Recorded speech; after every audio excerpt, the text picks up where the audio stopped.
ओम नमो शिवाय। आज श्री शिव महापुराण के 22वें अध्याय की बात करते हैं। ब्रह्मा जी ने क्या कहा। ब्रह्मा जी ने कहा, हे नारद, उस समय हिमाचल ने बहुत दुखी होकर गिरिजा को अपने पास बुलाया और यह कहा, हे पुत्री, तूने यह क्या किया जो सब देवताओं को छोड़कर ऐसे अवधूत पति की इच्छा की। मैं तो अपनी प्रतिज्ञा के कारण तुझसे कुछ नहीं कह सकता, परंतु तेरी माता उपयशा का ध्यान करके बहुत दुखी हो रही है। जब मैं यह विचार करता हूँ कि मेरी लड़की का विवाह एक अवधूत के साथ होगा, उस समय मैं शोक समुद्र में डूब जाता हूँ।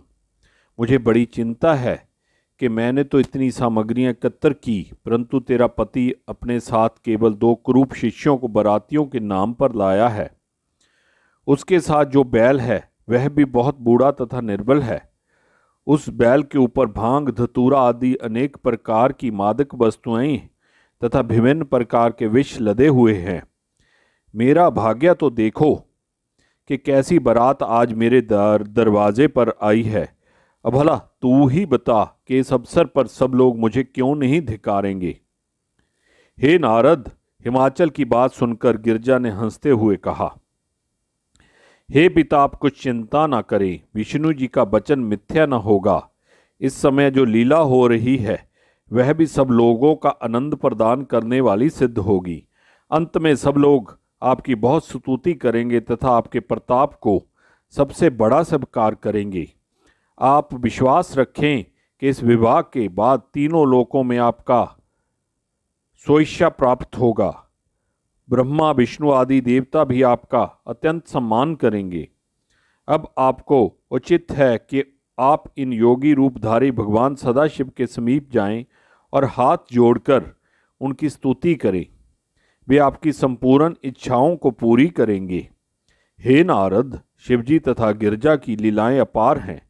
वे दोनों एक ही रूप हैं, अस्तु उनमें किसी प्रकार का भेद नहीं समझना चाहिए। जिस प्रकार शब्द और अर्थ में कोई अंतर नहीं होता, उसी प्रकार शिवजी तथा गिरजा जी में किसी प्रकार की भिन्नता नहीं है। उनकी जो इच्छा होती है उसी लीला को वे सब लोगों को दिखाते हैं। उनकी लीलाओं का पार किसी ने नहीं पाया है। अस्तु इस घटना के उपरांत हिमाचल ने अपने भाई बंधुओं को बुलाकर गिरजा ने जो बात कही थी वह सब कह सुनाई। फिर कहा, हे भाइयों, वह योगी अवधूत का स्वरूप बनाए हुए एक निर्बल बैल तथा 2 छोटे छोटे बालकों को साथ लिए हुए यहाँ आया है। अब आप लोगों की जो संपत्ति है वही कार्य किया जाए। आपकी सहमति के अनुसार ही कार्य किया जाएगा। ओम नमो शिवाय।